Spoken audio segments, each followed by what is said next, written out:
നമസ്തേ. ഇന്ന് സാഹിത്യ ചിന്തയുടെ ദിവസം. എല്ലാവർക്കും കഥകൾ സാഗരം എന്ന നമ്മുടെ ചാനലിലേക്ക് സ്വാഗതം. നമ്മളിപ്പോൾ ഭജഗോവിന്ദം പറഞ്ഞുകൊണ്ടിരിക്കുകയാണ്. ആചാര്യസ്വാമികൾ നമുക്ക് എന്തെല്ലാം കാര്യങ്ങളാണ് പറഞ്ഞു തരുന്നത്. ഒരുപാട് കാര്യങ്ങൾ പറഞ്ഞു. ഭള്ളും ഉണ്ടാകാതിരിക്കാൻ, അഹങ്കാരം ഉണ്ടാകാതിരിക്കാൻ, കൂടുതൽ വിനയാന്വിതരായിരിക്കാൻ. ഇതൊന്നും കണ്ട് നമ്മൾ ഭ്രമിക്കണ്ട. ഇതൊന്നും നമ്മുടേതല്ല. എല്ലാം മമ, എൻ്റേതല്ല, നമ്മുടേതല്ല. നമ്മൾ ഭാരതത്തിൻ്റെ സംസ്കാരം തന്നെ നമസ്തേ പറഞ്ഞ് സ്വീകരിക്കില്ല. നമസ്തേ എന്ന് പറയുമ്പോൾ അതിൻ്റെ അർത്ഥം മമ, എൻ്റെ ഒന്നുമല്ല, പിന്നെ തേ നിങ്ങളുടേതാണ് എന്ന് പറഞ്ഞാൽ എനിക്കുള്ള എല്ലാ സമ്പത്തിനും ഞാൻ മാത്രമല്ല അവകാശി, നിങ്ങളും കൂടിയാണ്. അതായത് നമ്മുടെ എന്നുള്ള ചിന്തയിലേക്കാണ് നമ്മൾ ഒരാളെ സ്വീകരിക്കുന്നത്. മഹത്തായ ഭാരത സംസ്കാരത്തിൻ്റെ ഒരു അടിത്തറയാണത് നമസ്തേ പറഞ്ഞ് സ്വീകരിക്കൽ. മറ്റു പല രാജ്യങ്ങളിലും മൂക്കോട് മൂക്ക് മുട്ടിക്കലും ചുണ്ടോട് ചുണ്ടു മുട്ടിക്കലും കെട്ടിപ്പിടിക്കലും ഷെയ്ക്കൻഡ് കൊടുക്കലും തോളിൽ തട്ടലും പുറത്തു തട്ടലും പല വിധത്തിൽ അങ്ങനെ നടക്കും. പക്ഷേ നമ്മുടെ സംസ്കാരം, നമ്മുടെ ഭാരത സംസ്കാരം നമസ്തേ എന്നതുപോലെ അതാണ് നമ്മുടെ സംസ്കാരം.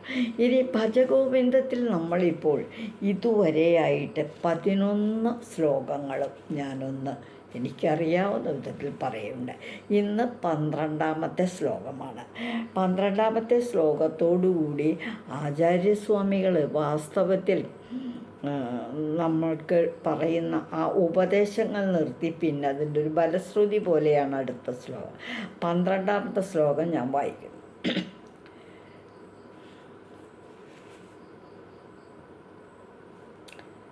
11ാമത്തെ ശ്ലോകം.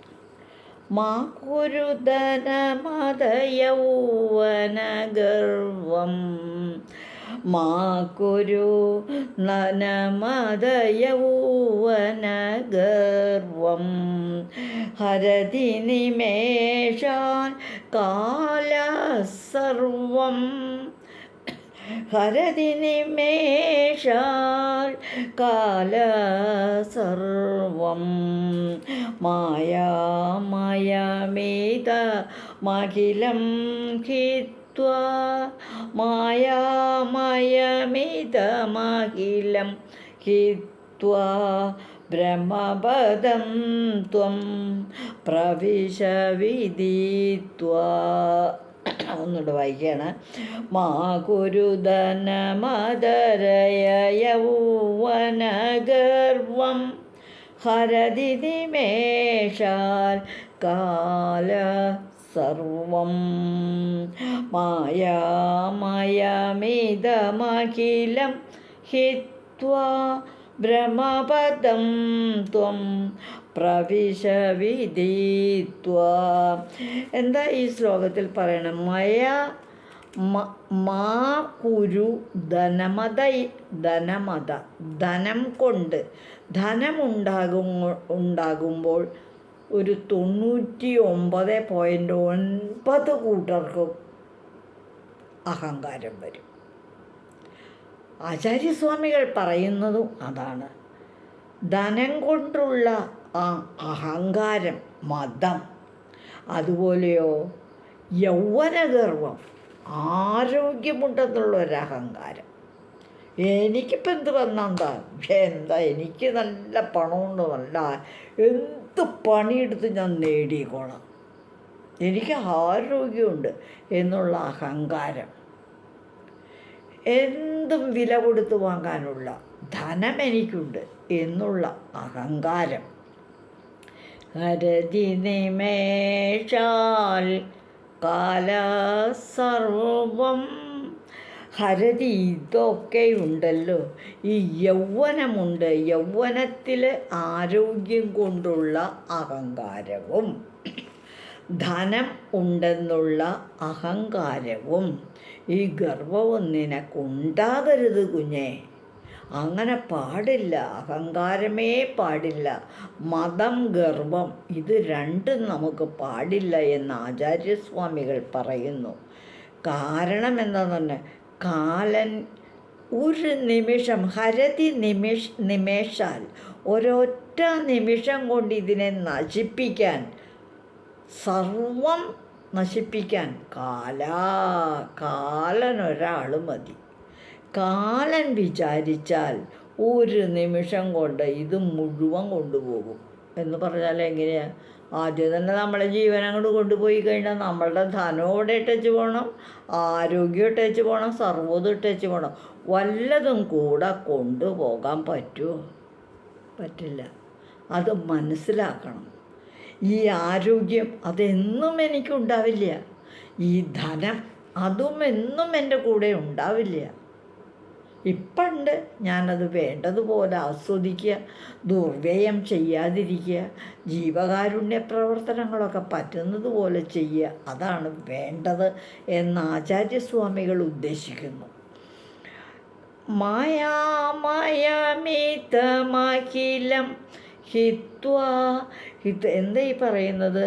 മായാമഹിൽ, ഇത് മുഴുവൻ നീ മായാമയമായ ഇതിനെയെല്ലാം, ഈ ധനവും ഈ ആരോഗ്യവും ഈ പ്രപഞ്ചവും എല്ലാം മായാമയമാണ്. മായാമയമിതമഖിലം, ഈ കാണുന്നതെല്ലാം മായയാണ്. അതായത് ഇല്ലാത്തതിനെ ഉണ്ടെന്ന് തോന്നുന്നു, ഉണ്ടെന്ന് കരുതുന്നതൊക്കെ ഇല്ലാണ്ടും ആവണം, ഇല്ലാതിരിക്കുന്നു.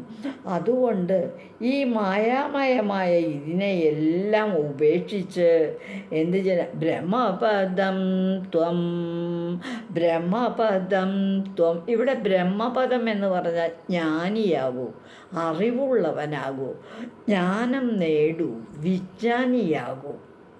നീ അറിവ് സമ്പാദിക്കാൻ നോക്കൂ, അത് നിൻ്റെ കൂടെ എന്നും ഉണ്ടാകും. വിദ്യാധനം മഹാധനം. അത് നമ്മളൊരാളൊക്കെ അങ്ങോട്ട് കൊടുത്താൽ, 100ൻ്റെ ഒരു കെട്ട് നോട്ട് അങ്ങോട്ട് കൊടുത്താൽ അതാ കൊടുത്തു പോയി.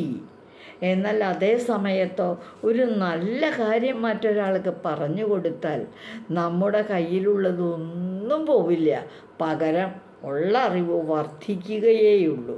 വിദ്യാധനം മഹാധനം, കൊടുക്കും തോറും ഏറിയിടും. നമ്മുടെ കയ്യിലുള്ളത് ഒന്നും കൂടി അങ്ങ് വളരുകയുള്ളൂ.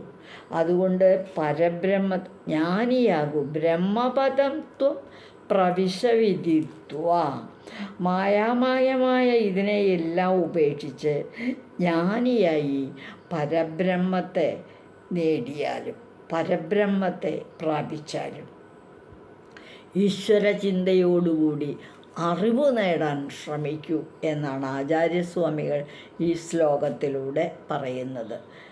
യൗവനം കണ്ട് അഹങ്കരിക്കരുത്, ആരോഗ്യം കണ്ട് അഹങ്കരിക്കരുത്, ധനം കണ്ടിട്ടും ധനമുണ്ടല്ലോ എന്ന് കരുതിയും അഹങ്കരിക്കരുത്. ഇതൊന്നും ശാശ്വതമല്ല. ഒരു നിമിഷം കൊണ്ട് കാലനെ അപഹരിച്ചു കൊണ്ടുപോകാനേ ഉള്ളൂ. ഇതിൽ നിന്നെല്ലാം നമ്മളെ വേർപെടുത്തി കൊണ്ടുപോകാൻ കാലൻ മതി, കാലൻ മാത്രം വിചാരിച്ചാൽ മതി. അതുകൊണ്ട് ഇതൊന്നും സ്ഥിരമല്ല. ഈ കാണുന്ന മായയാണ് ഇത് മുഴുവൻ. ഇതൊന്നും അല്ല നമ്മുടെ നേട്ടം. ജ്ഞാനം നേടും, അത് നമ്മളോടുകൂടി എന്നും ഉണ്ടായിരിക്കും. അതുകൊണ്ട് അത് മറ്റൊരാൾക്ക് കൊടുക്കും. അത് കൊടുക്കും തോറും വർദ്ധിക്കുകയേയുള്ളൂ, ഒന്നും നഷ്ടം വരില്ല എന്നാണ് ആചാര്യസ്വാമികൾ നമ്മോട് സ്നേഹബുദ്ധിയാ പറയുന്നത്. ആ ശ്ലോകം ഞാൻ ഒന്നുകൂടി വായിക്കുകയാണ്.